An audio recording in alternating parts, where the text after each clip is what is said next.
Hello and welcome to the Turn 4 podcast, episode 40. I am your host, Dan Maldonado. If this is your first time listening, welcome. If you're a regular listener, welcome back.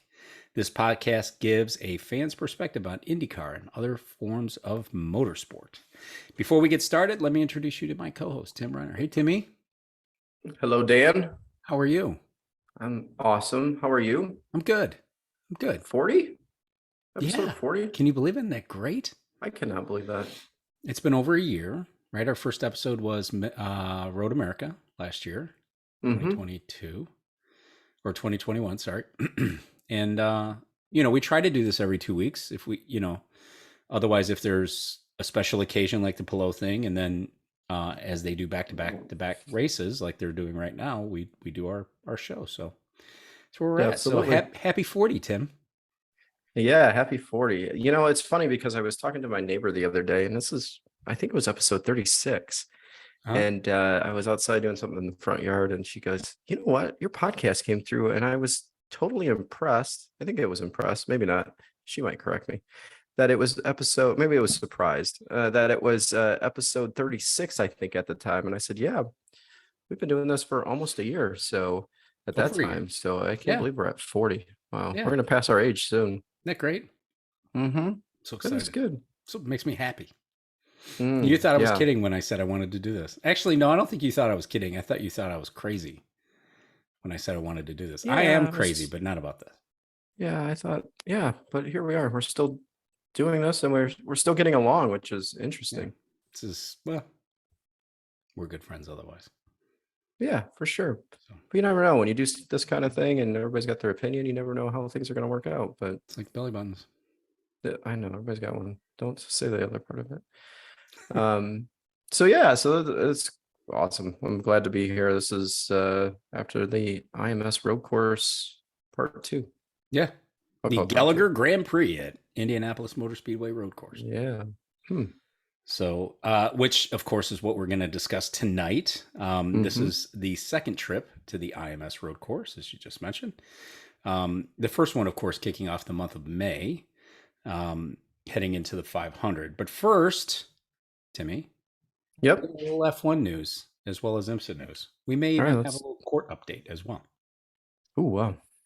So we'll talk about IMSA first. IMSA announced a multi-year deal to race at the Indianapolis Motor Speedway Road Course.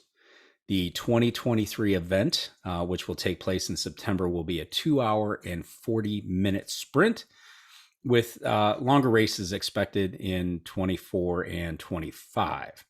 Additionally, the Michelin Pilot Challenge will join the Full WeatherTech Championship with a 4-hour event. If you're not familiar with what that is the IMSA series that Robert Wickens is running and has been burning it up as of late. Finally, the Speedway announced that for the first time ever, they'll allow camping in the IMS infield with power and rustic spaces available. Tim, my question to you, do we stay at the hotel or do we camp? Oh, I say we camp. Outstanding. I love it. As long as I can stay in your RV. There's a caveat. We're not tent camping it, Tim? No, we need to glamp. Isn't it glamping? Is that what they call that if you're in a camper and you got all the amenities? Yeah, it's glamping. I don't even know if I said that right, but that's what I think it is. But camping in the infield kind of takes me back to the 90s, right? Yes, I love it. So my understanding is that's the last time that camping was allowed at Indianapolis, because the first U.S. Grand Prix was in 2000 at the Did they allow camping then? No, as soon as they built that track, I thought they cut it off. Oh yeah, they didn't want anybody on the infield. So, so 2000, and then they were there to 2007, which I guess is an 8-year stint. Yeah. Right. So, all right, we're camping. You heard it. We're camping. And Dan just asked me that because he was trying to get me to commit this weekend to going. And I think I was non-committal. So I think that's why he put it in the notes today. So that way I could commit to going to the IMSA race. You're always non-committal. I'm always committed. September. You said September that's taking place. Yeah. I'm very non-committal. Yep. Yeah. Even on the I already podcast, committed like us. 5 minutes before, I'm wondering if I'm actually going to show, but I always do. So. I wasn't trying to get you to commit. I committed you. Just like this podcast and just like half the other things that I make you do. Mm-hmm. I It's drag you okay into. though. I would never get out of my house if it wasn't for you. F1 visit. Oh, thanks, Timmy. F1 Yeah. visited Hungary this past weekend. Qualifying was very interesting with a few of the usual front runners in unfamiliar places. Max Verstappen started in 10th, Checo right behind in 11th, Lando Norris 4th place, but perhaps more surprisingly, who was on the pole but George Russell? Mm-hmm. In the very Very interesting. problematic Mercedes W13 with his teammate Lewis Hamilton in 7th. So kind of a mixed effort there. Ferrari, as one might expect, started 2nd and 3rd with Sainz and Leclerc, respectively. So maybe a little unexpectedly there. Max Verstappen takes the win on the back of perfect strategy by Red Bull. Max said he was going to be patient. Was his drive through the field patience? I wouldn't call it patience, but whatever. He even had a spin with 4 laps to go, but Ferrari on hard tires was no match. It was very well known going into this weekend that with the cooler temperatures, that the hard tires were not going to play into anybody's strategy. Ferrari felt that they could make that work for them. Good on them. I don't know what goes through their What a mind at poor this point. decision. If you already know going Just in a that they're series not of going them, to right? work. Yeah. Yeah, it's just Great car, ridiculous. great engine. Strategy's terrible. So Max Strategy's terrible. spun and still won the race. Yeah, so he took the lead from Leclerc on the undercut, and then lost it when he spun, and then reassumed the lead from Leclerc 4 laps later. Wow. That's how dominant that car was over that Ferrari, especially on hard tires. Okay. Interesting. Lewis Hamilton finished second. This is Lewis's best finish of the season. He's had 4 third place finishes this season. Oh, George Russell is third. It's only a matter of time, in my opinion, before George stands on the top step. Will it be this season? I don't know. The car and the engine are not at a level to match Red Bull nor Ferrari, but Mercedes strategy is definitely on par to match Ferrari's. yeah, absolutely. Yeah. I think he'll make top of the podium at some point this season. They're going to get that car turned around, which they've done a lot of this year, and they've come a long way. So yeah, I think George will do it for sure. Yep. You don't know, but I know. Here we go. There you go. Good. All right. Good to call it out. This is why I print these things out and then I write on them so I can write down what you say. All right. Perfect. Ferrari again cost themselves a win or at least a podium for, either one or both drivers. Tim, what's happening at Ferrari? I think we talked about it last week. They're used to running in the back and not being the leader and not having the strength of the car. And they have the strength. The strategist is whoever the strategist is, right, is not making the right calls. And it's even been called out several times by people in my household going, what are they doing? Like, it doesn't make any sense. You need to have your strategy match the performance of the vehicle. And your strategy is like you're behind. And you're not behind. You're in front of everybody. Yeah. I heard someone on a podcast that I listened to say that they are compromising strategy in favor of track placement, like placement. So they're prioritizing the idea that we're running in first, we're running in second versus what's the strategy that's going to keep us here. Mm-hmm. Right. And that to me, it seems like they're unable to lead from the front in all facets of the race. They're leading because the car is fast, and it's been fast right out of the box. Mm-hmm. Where they've had some reliability issues, they didn't necessarily get them squared away as fast as Red Bull did. But even outside of reliability, their biggest Achilles heel at this point is strategy. So hopefully they'll get something going. They got a break coming into this summer break here. Mm-hmm. And, hopefully they get something squared away. Somebody figures it out, right? Somebody sits in the room reviewing the tape, right? For those American football fans. I woke up this morning, Tim, to news that Fernando Alonso had signed a multi-year deal to drive for Aston Martin. This is the seat that was recently vacated by multiple world champion Sebastian Vettel. Tim, this kind of surprises me. What do you think? Well, on what front? I guess, you know, What I can't believe that Fernando would leave Alpine, who was mhm. basically what, a year ago or 2 years ago saying this was his team and we're going to build around Fernando and all that other stuff. But now suddenly Fast Freddy's a Aston guy. Yeah, so what I heard with his current team, they weren't willing to give him a multi-year contract. And so he wanted to get a multi-year contract. He's older these days, and I think he wanted to be around a little longer and have a little more stability. And I would imagine that Aston Martin having a former Formula One champion on the team, I think that's their goal, to have somebody on the team that has won the championship before. So I'm sure he's getting paid very well to go over there, and he's got stability in a couple of year contract. So that would be the reason I would think he's made the move. On the Sebastian front, though, him retiring, does that surprise you? No, No. no. Yeah. When I look at his career, he's got the 4 championships, and he's really got nothing to prove. So I Nope. think it's just time for him to sail off and do what he wants to do. He's been a great ambassador to climate initiatives and some things that make people uncomfortable.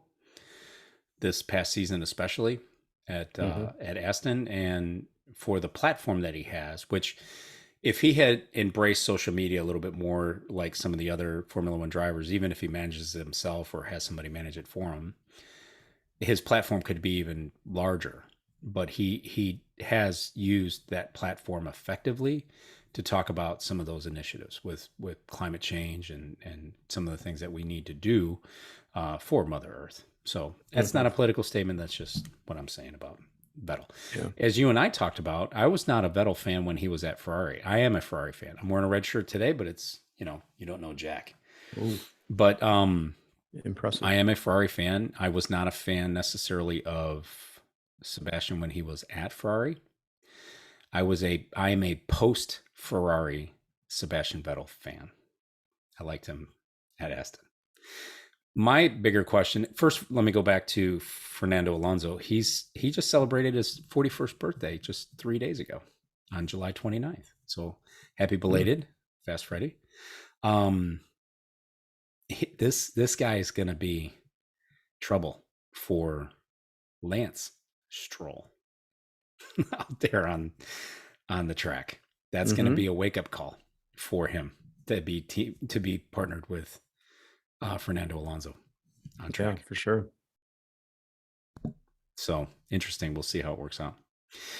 The move, obviously, I think to what you alluded to about the multi-year contract is Oscar Piastri, who is in the Alpine Driver Academy. I don't think that they could loan him out to anybody or keep him in junior series. And I don't think they wanted to move him to IndyCar.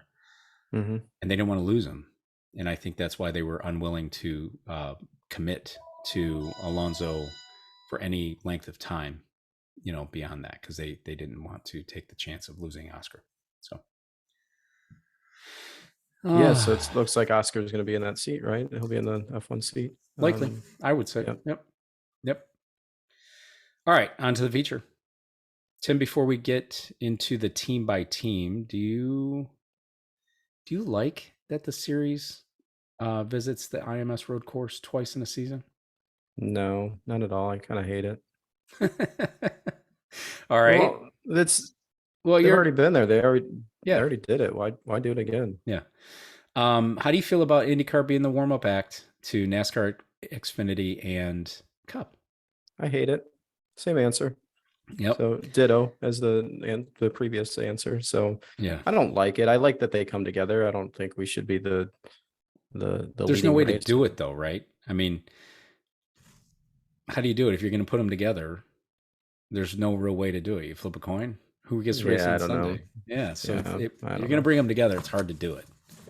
It is. I like the concept. I agree. Yeah. I don't know, but I saw a little bit of the NASCAR race yesterday, and I was like, "What is this?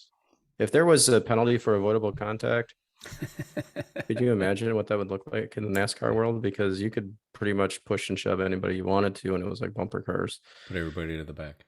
And we were texting about the stage racing. I know I'm going off on a tangent here, but why do you have stage racing on a road course? You made a very good point that it just takes the rhythm out of the race. And I had to get up. I was like, I got to get out of here and do some stuff outside because I can't watch this. It was just no fun for me. But apparently people like it. I don't know. Road course racing is about rhythm, right? And it's funny because IndyCar is getting ready to go to Nashville, this weekend. And last year's Nashville event was a yellow fest, right? I mean, it was all yellow flags. There was no rhythm to that race. It was unwatchable, not at all. Right? And now NASCAR's doing it deliberately, right? Throwing yellow flags with these staged races. So they're deliberately ruining their momentum. I totally agree. To me, it is boring. I like the cars, though. I told you that, right? Like, these are the silly things that I fixate on. I like the way the cars look going around the track. They remind me of Trans Am racing. I love the design of the cars. So kudos to whoever did that. I think they look great. I think they look better on a road course than any previous, NASCAR body has looked since like the originals, right? Like the old 70s Monte Carlos and the Regals and stuff like that from way, way, way back in the day. But I think they look pretty good out there. As far as visiting the IMS Road Course twice for IndyCar, I was bored with this race, Tim. And I was there in May. I was on site, but I was still bored with this race. I didn't particularly care for it. You and I started watching the replay on Peacock Saturday evening, and I did watch it again today. In either case, it didn't really hold my attention. Well, yeah, we were at the hotel room, as you mentioned, and we were watching it, and you were on your phone more than you were watching the race. Yeah. And I was like, is this how you normally watch a race, or how does it work at your household? No. But we were just on a little iPad, so you couldn't really make a ton out. But it was sort of interesting, but it wasn't. I think it's just, you've been there already. We've already seen it. Why are we doing this again? I think that's what it comes down to. And kind of thinking about it, I'm thinking about Nashville coming up. Remember all the hype last year? There's like nothing going on that front. So I'm wondering what's going to happen next week when we go to Nashville. And I know that there's been some track modifications and things of that sort. So, but I'm curious how that's going to play. But yeah, I only watched it in the hotel room on the little iPad. I didn't even watch it at home. But you went back and took a look at it, huh? And still I watched it this morning. Still didn't get your interest, huh? Nope. I didn't do anything today this morning. I'm still a little sore from 210 miles on a bicycle this past weekend. So when I got up, I got coffee and fired up the DVR. So very cool. So I watched it this morning. So kicking off the team by team, I did write this, but it must have been early this morning. I'm thrilled to see this team, Andretti Autosport, kick off the team by team. But man, I'll tell you, they cannot pull it together for everybody, can they? No, they can't. Certainly can't. Right. But I expect another win on Rossi, though, this season. I told this story earlier this year when we were talking about Rossi and would he get back on the podium. I said, if he's at the top of the podium, he'll do it more than once. Otherwise, he won't do it at all. So we'll see. I was an advocate of he would do it once. So this is the one time, as far as I'm concerned, right? My show. Mm-hmm. So one and done. He's done, right? Yep. This is Alexander's first visit to the top step since Road America 2019, or 49 races since his last win. Completely different car, too. It was before the Aero Screen era. Tim, I don't doubt Rossi's talent, never have. There was a publication or a blog that put out something about Rossi last year, and everybody came to his defense, including us. It's clearly something that, to me anyway, that Andretti hasn't been able to deliver to Rossi to get him speedy in this car since the Aero Screen. Yeah, and I think they just went back to basics. Pre-Aero Screen setups, and that was their baseline, right? So it was like, Yeah. let's get back to the baseline, which I think they sort of admitted to that, right? Yeah. And I think at the end of the day, they tried to fix something that wasn't broken when the aero screen came out, and I think that sort of got Andretti a little behind in Yeah. trying to catch up on setups. And a few races ago, they said, you know what, we're just it might have been Road America. They said, you know what, we're going to go back to what we've done before, and it worked on the car. Lo and Yeah. behold, so the It's crazy. computer models didn't really play out for them. Yeah. Apparently. So I think some of the hard times that Alex has experienced at Andretti Autosport over that 49 race period is probably what drove him to Aero McLaren for 2023. Obviously, we already know that that deal is done. Nonetheless, congratulations to Rossi and that Napa team. And I want to point out there was real emotion from Rossi on that interview at the end of the race. Tim, it was good. It was good. It was good Which to see is from him. hard, yeah, which is hard for us to ever get out of him, right? He's always very Yeah. even keel and doesn't show a lot of emotion. But was that emotion just like Newgarden last week when he crashed out of Iowa? No, different emotion. Different. Tears of joy versus the agony of defeat. But heartfelt. Each one was Yeah. heartfelt. Yep. Yeah. And this is what I was talking about. Andretti can't put it together, right? Because it's either Herta winning and everybody else making up the rest of the field, or in this case, Rossi winning and everybody else making up the rest of the field. Grosjean finished 16th, plagued by mechanical issues all weekend long, starting with brake issues in qualifying, continuing with throttle issues, which is horrifying during the race. He had a stall in the pits and, really never factored.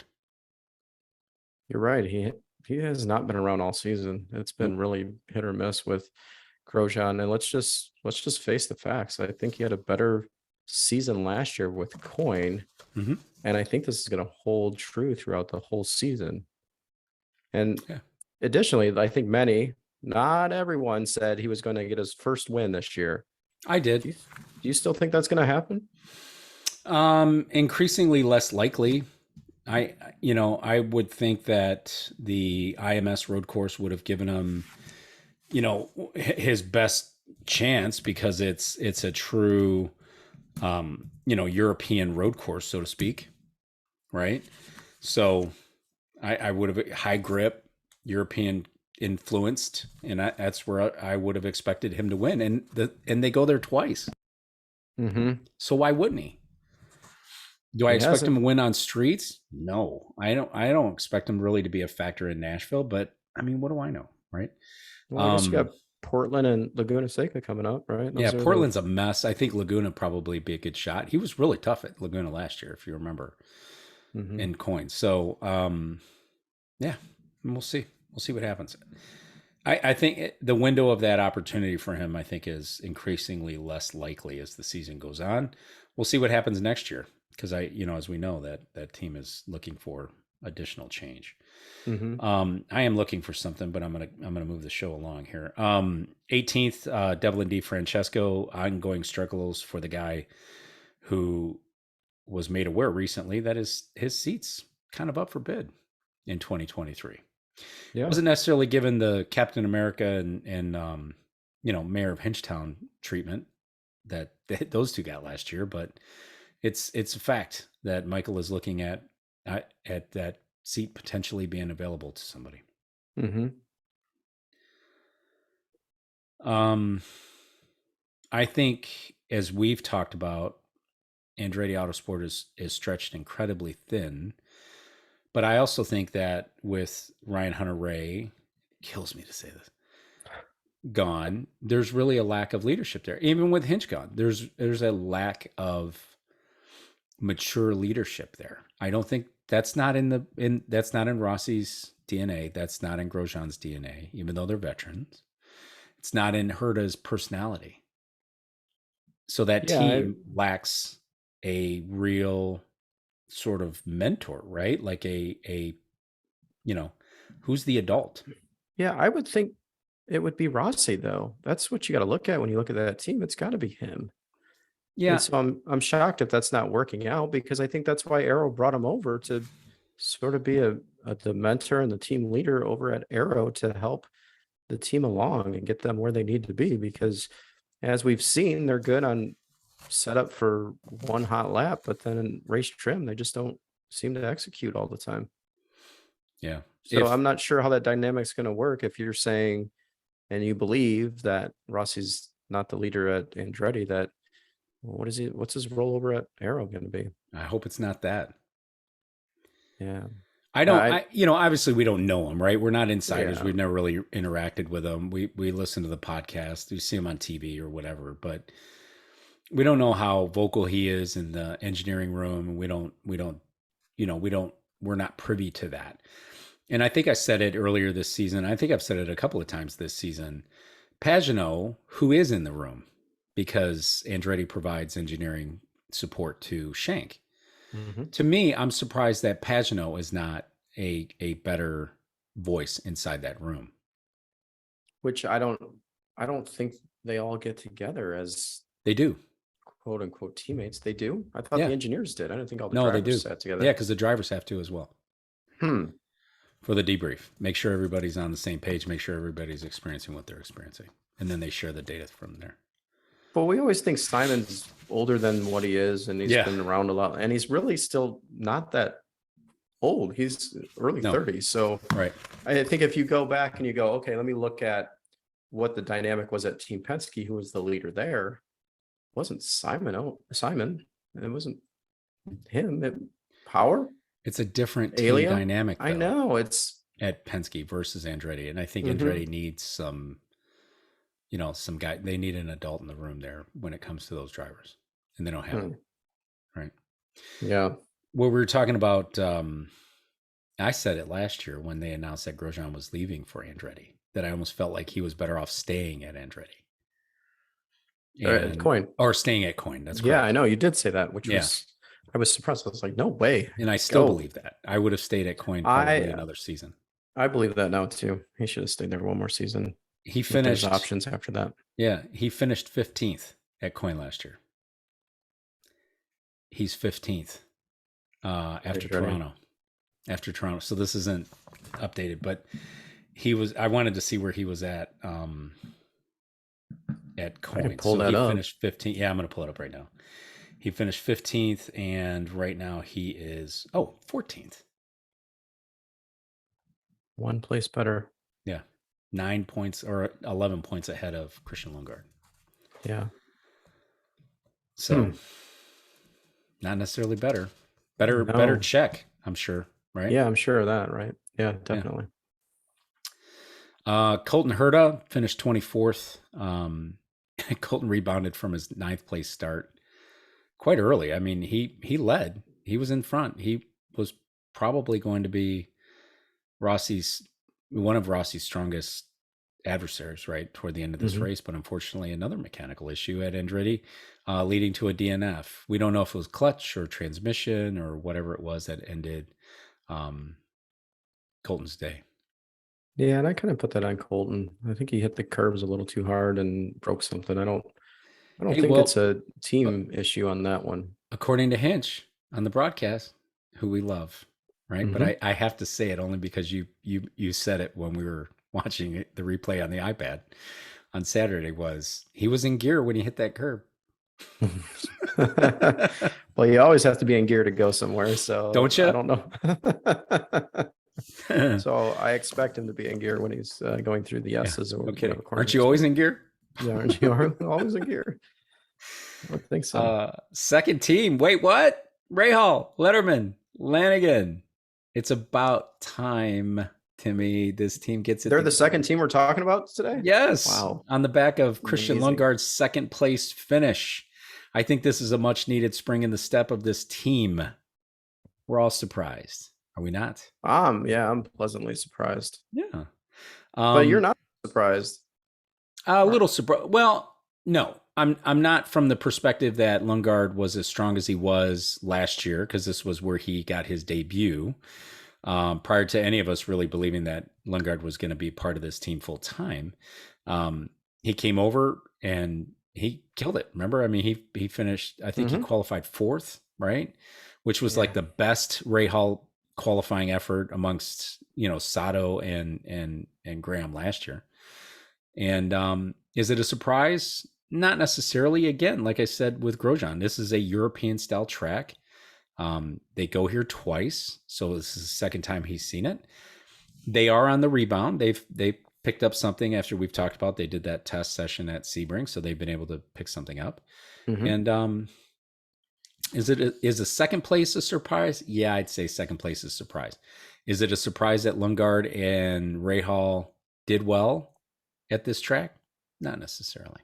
Yeah, I was super stoked for him being as far up as he was, and he was super competitive. It wasn't like he was trailing behind the first place finisher. And yes, the car must have been good, if not really good, right? It must have been in a great condition for him to get the second place. You're not going to run that high up. So the team figured something out, and Christian is really good at this track for whatever reason. And hopefully I think you mentioned it's the most Euro type track we're on. Yep. Graham Rahal doing Graham Rahal things. Started 17th, finished 7th.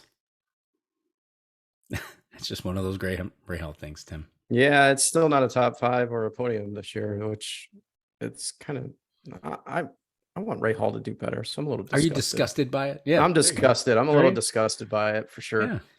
But he salvaged what he can. He always does every week, which is very, very good of him. And we're just very, I don't know what the right word is on that. It's kind of impressive, but it's just baffling that you start 17th. And then, obviously you do a good drive. You 10 spots, and he just, like you said, he does what he does. Yep. Which I think he just needs to change the qualifying, as everybody knows. And I'm for him, it's got to be a top 5. He's got to get it on the podium as well this year. We'll see. Time will tell. Jack Harvey. You don't know Jack. Oh, look at your shirt. Love it. Started 13th, finished 20th. I cannot understand for the life of me why it always seems to go in reverse for Jack. I mean, it's the same thing that happened at Iowa. He qualified well, dropped anchor when the green flag came out, and that was it. He wasn't in the back of the field, all day long, but he did spend time in the upper midfield, I guess is what I want to say. But not sure what happened. I mean, he looked racy throughout a lot of this race. He was battling 10th and back. Tim, I got to tell you, I give Jack Harvey a lot of credit for continuing to keep his head down, because this season couldn't have gone, I believe, any worse than it's gone when he just chose to leave Schenk to go to Rahal, where I think he thought it was going to come together much better than what has happened. Yeah, it hasn't happened at all. He had the accident in Texas that put him out for the Texas race. I think that set him back a little bit, right? But that team hasn't gelled. They haven't come together. But this is another driver that most everyone thought would get his first win. Do you still think this is going to happen, Dan? And I don't want you, No, not at all. Not at all. And maybe let's ask it this way: will we see any? Let's have a lot of attrition and see if we can get him in the top 5. Oh, yeah. See what happens at Nashville. We get another crash fest there. You never know. I think you have to run over the back of Sebastian Bourdais, who's not in the race anymore, or in the series anymore. So that's not going to work. Yeah. So you said it's not going to happen, but nope. Can I ask you another question? Sure. Do you think we will see any new winners this year? Yes. We will? New winners this year? Because Rinus not repeat is not a winner this year, but he's won. Yeah, I'm talking this year. Do you think you'll see another new winner this year? Of the names that you're giving me, I would tell you. That's everybody that hasn't won this year. So Christian, Graham, Jack, Rinus, Felix, Alex, David, Callum. I'm going to keep going. Sorry. Takuma, Roman, Devlin, Aliel, Dalton, Jimmy, Kyle, Connor, Simona, and maybe Tatiana. I haven't heard anything about that. Those are the ones that are left that have not won this year. And the remaining races include Nashville, St. Louis, Portland, and Laguna. That's only 4 races. Are any of these guys going to break through this year and get their first win? I don't know. I still feel For like the season? VK probably has a good shot at Nashville. Oh, And okay. Carpenter's Yeah, always strong on the ovals. I don't see anybody on this list. Did I say Nashville? I meant St. Louis. Sorry. Oh, St. Louis. St. Louis? Okay. Yeah. You did say Nashville. Yep. I think Nashville's a crapshoot, honestly, with how many yellows you have. Yeah. Or Can't have that potentially this what it year. could have. So I don't think any of these people win this year. I think it's going to come from the ones that have already won. Yeah, you're probably right. I'm just saying that because, Yep. maybe Alex, right? I don't know, but that situation's very, very tenuous. A lot of tension there. And so I don't know if it's going to come from there. We already talked about Roman. We talked about Jack.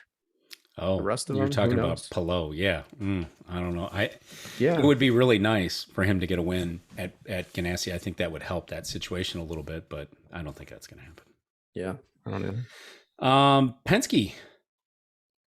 I can't believe we're talking about Penske after Rahal, but nonetheless, we are. Patient Power takes third. I know Will has said that he's not doing anything differently. I don't buy it. The start to me when Will laid back and didn't really make any attempt to outbreak Rossi or the Arrow McLaren duo makes me feel like Will is looking past the individual races and racing for a championship, right? It's working. It's working because Will has taken the championship lead from Marcus Ericsson. I believe in order to keep it, he will need at least one more win and will need to maintain his run of top 10 finishes.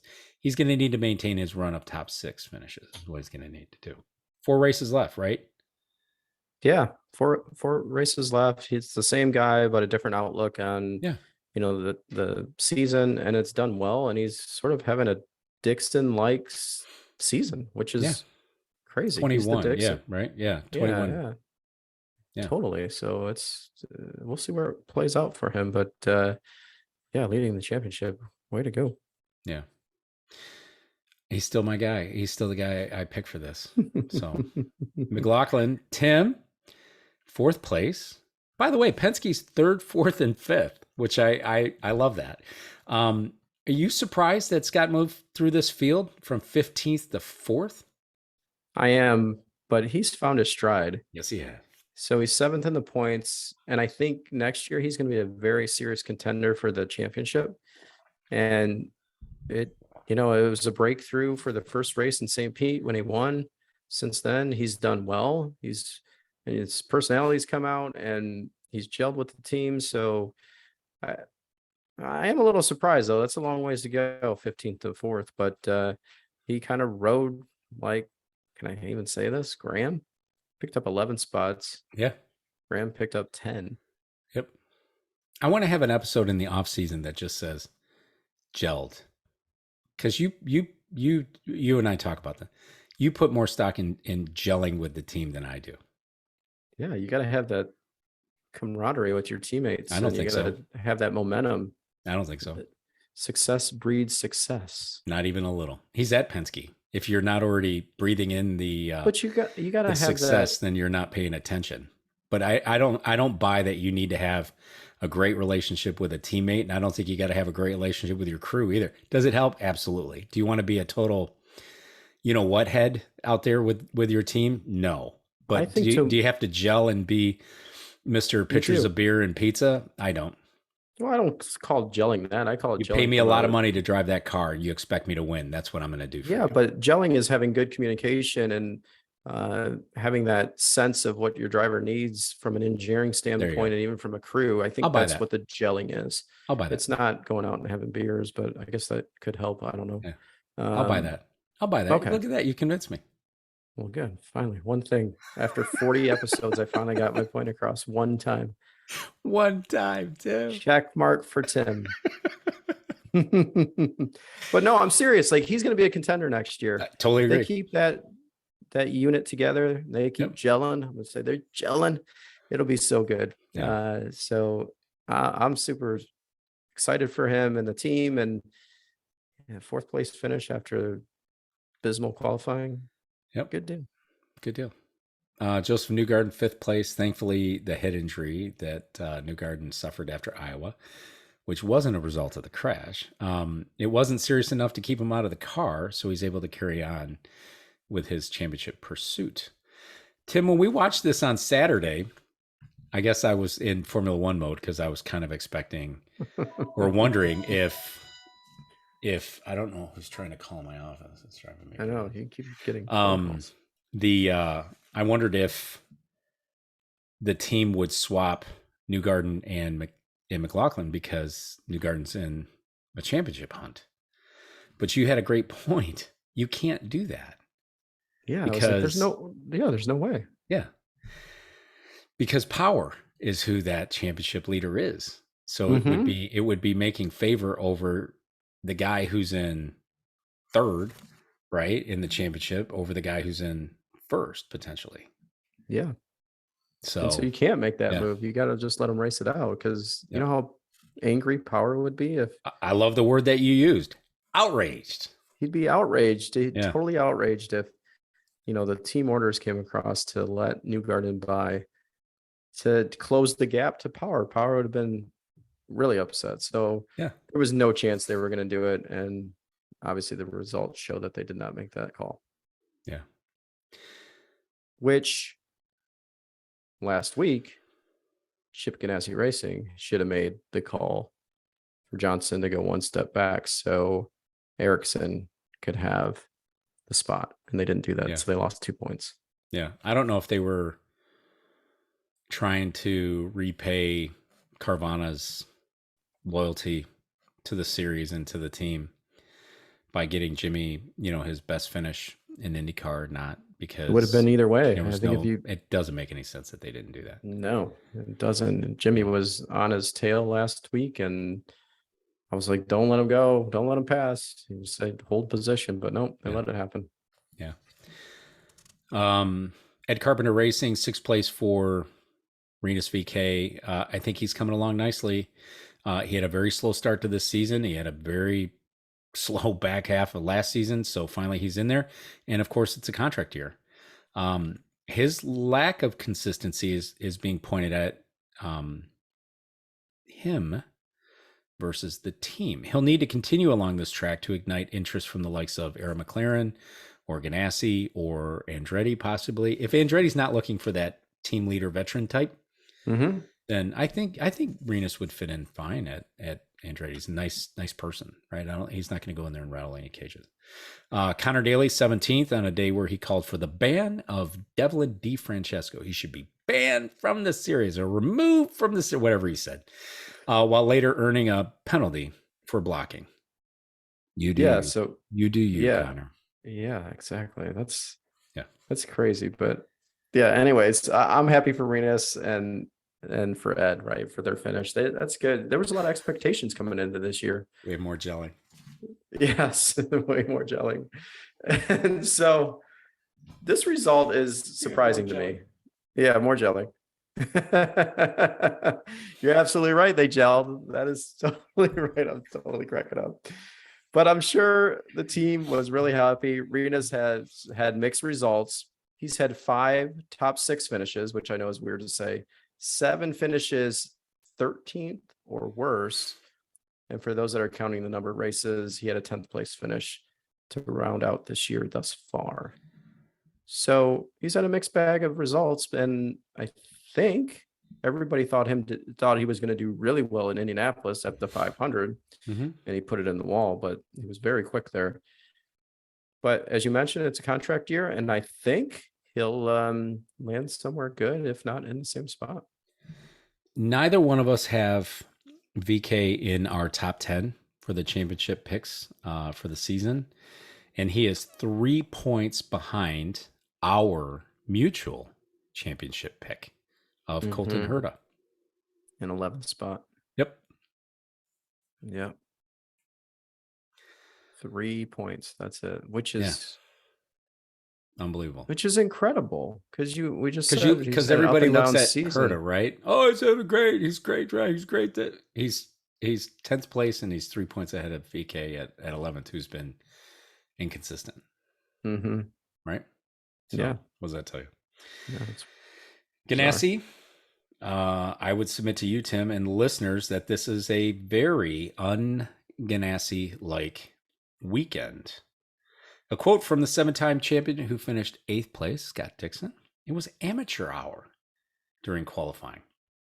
That's how the champ described the qualifying efforts of his team that saw him start 20th. I thought this was pretty harsh and very public by the Ganassi veteran, especially against the backdrop of him publicly saying that Pallou's contract situation is 100% the wrong way to do it. There's something odd there, Tim, because Dixon has been incredibly vocal this season, more so than in his 20 years in the series. So to me, there's something odd there that he would be that vocal that publicly. And again, also while trying to teach a lesson to the young teammate. Yeah.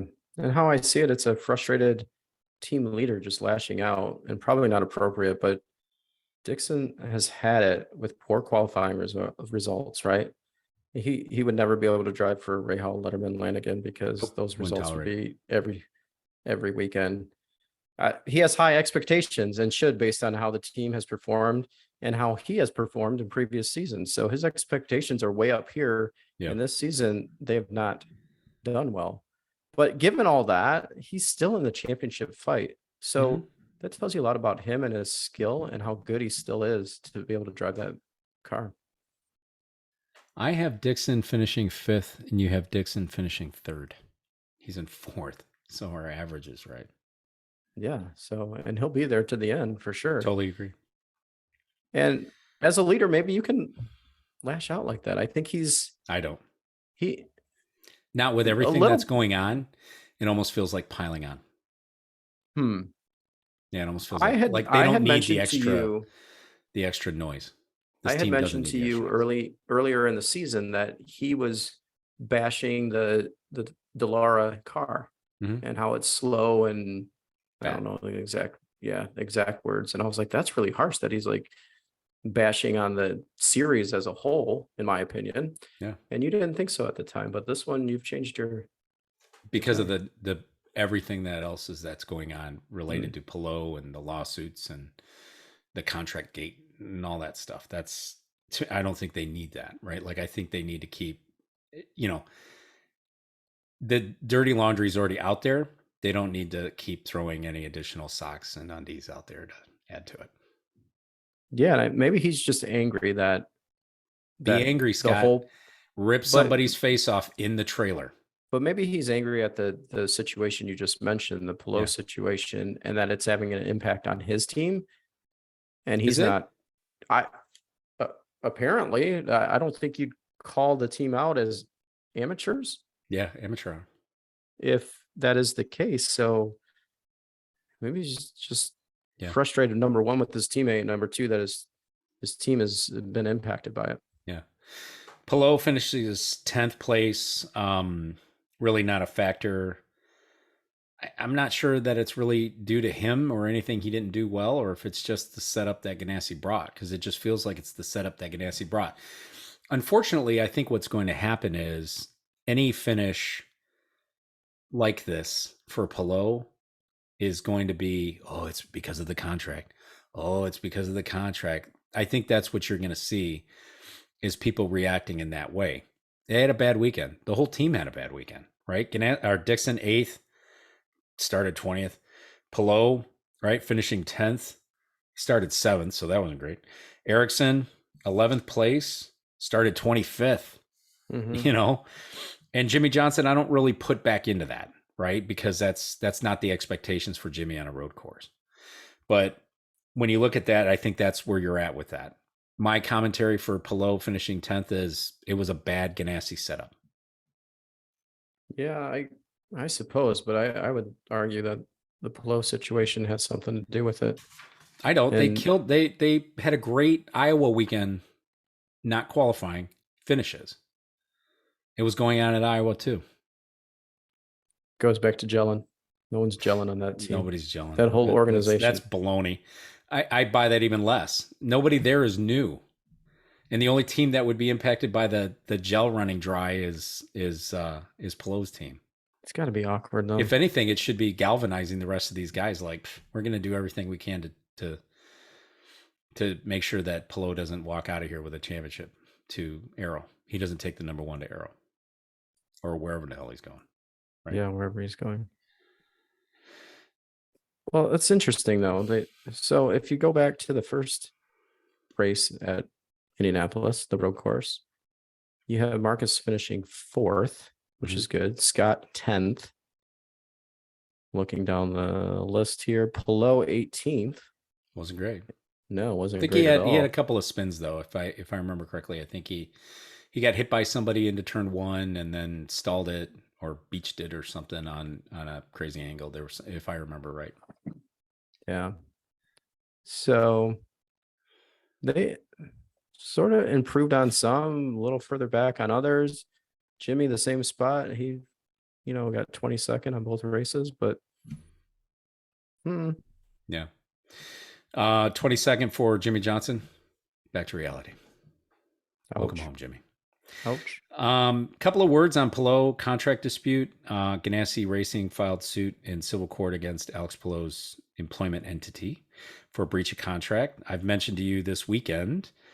I don't know what Chip wants with this lawsuit. Is he looking for compensation, or is he looking to force Pelot to drive for him in 2023? I don't think we really know what's the end game there, in either way. But today, prior to us pressing record here, Pelot's team is filing a countersuit, potentially defamation, which I don't understand that at all, because they've been pretty positive toward Alex.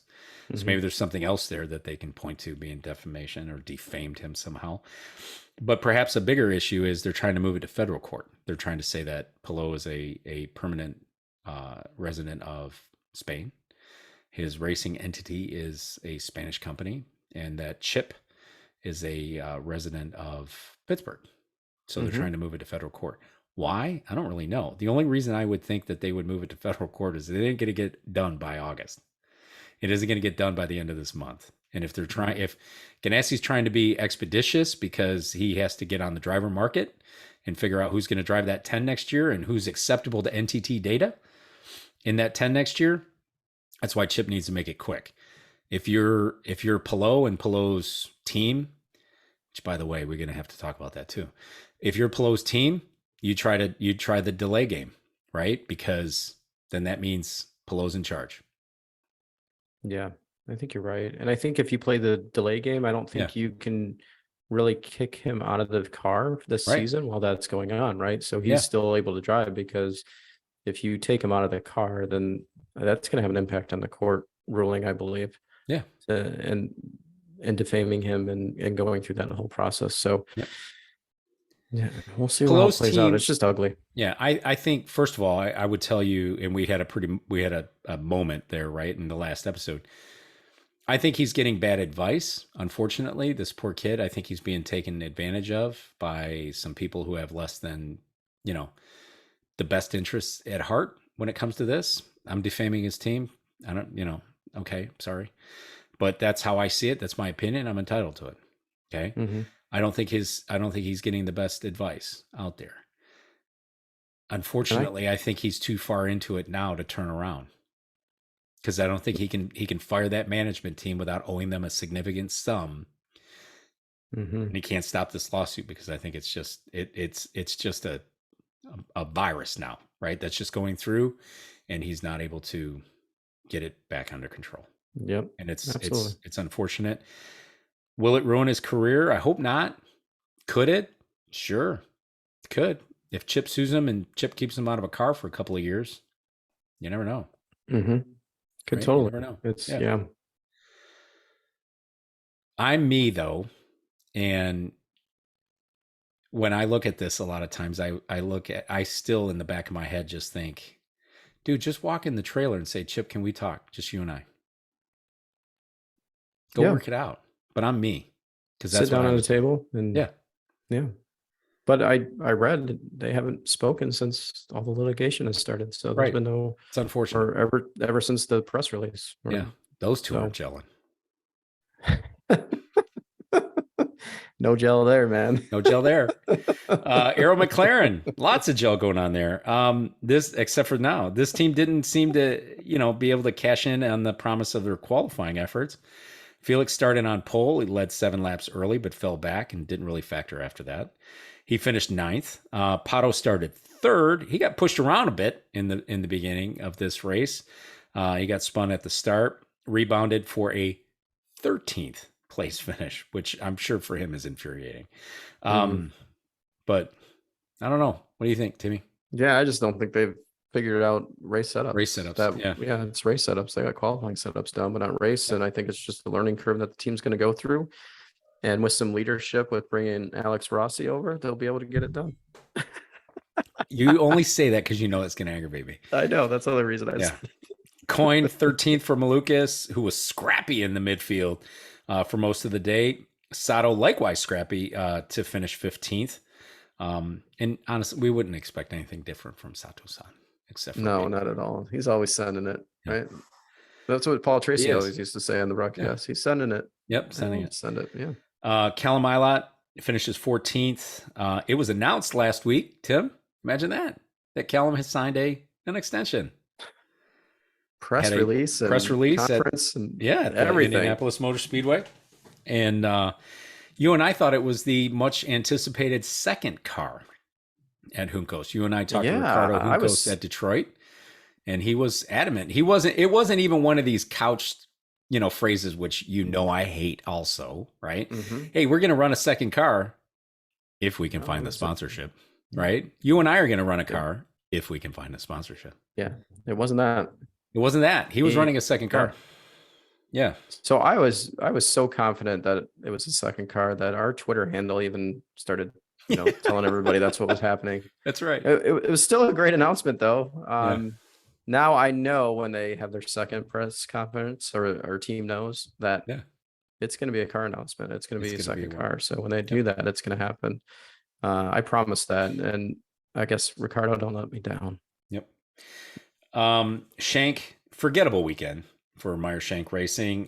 Castro Neves 19th, ran afoul of the rules and was ordered to the back for avoidable contact. Pagenaud 25th and last after being run out of fuel on track. Tim, I have something for you. Let's reach back to Jack, who we don't know Jack. Let's reach back to Jack. One of the things that Jack Harvey said when it finally announced that he was leaving Shank and going to Rahal Letterman was strategy. Here we see, in a very modern day, in not new equipment, not new engine, right? Not a new situation, Simon Pagenaud being run out of fuel on track. Strategy.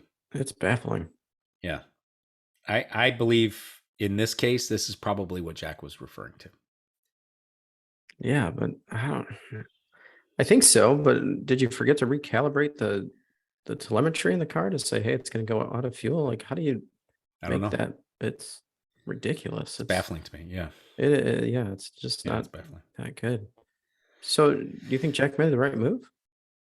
I don't know. That's hard for me to say at this point. Right? I think next year is the one. If Jack is still, running around 20th, like that, qualifying in the 20s and running around 20th, then I think, this was a bad move. So that time maybe we do know Jack. Yeah. I do like the new red car, or the red car that they kept the red car, by the way. Did they keep it? Yeah. The Foyt team, desperate need of a reset. Kellett finishes 21st. Kirkwood, who had a spin, finishes 23rd. He spun and carried on, by the way, in case for those who were wondering. Moving on, championship standings. As we mentioned, Will Power, Patient Power, 431 points. Marcus Ericsson slips to second place in the championship. He's down 9 points. Newgarden is 32 points behind his Penske teammate. Dixon is 38 points in arrears in fourth place. Award still got a shot, an outside shot.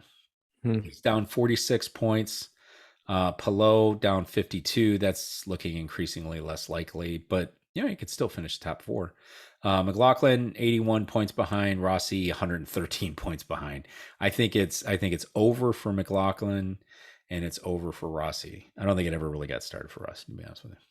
Yeah, I think you're looking from 5th position up has a chance. So I'm going to Ward on up. So Dixon's still a good shot. And I think that's another reason he's so angry, is that he's got a shot to win this thing and he wants to do it. He's super motivated. So his frustration there is reflective of where he's at in the championship and what he wants to do. Yeah.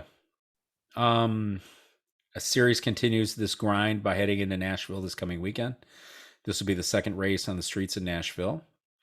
Last year was a steady diet of yellow flags. We talked about IndyCar needs a solid race this year. They can't afford that parade laps under yellow like they had last year. It was embarrassing, and it would be horrendous for this year if that happened again. So I expect the same players from earlier street courses to be a factor. Power, Dixon, Newgarden, Herta, Rossi, McLaughlin. I'll add him in there. I didn't have him in there. I would all previous winners. No new guys. Oh yeah. To my point earlier. Yep. Exactly. Yeah. I would submit that those are probably the guys that we're gonna be looking at. And your pick out of those guys? I don't know. I really don't. It's hard for me to pick these guys emotionally, right? I mean, I don't really know.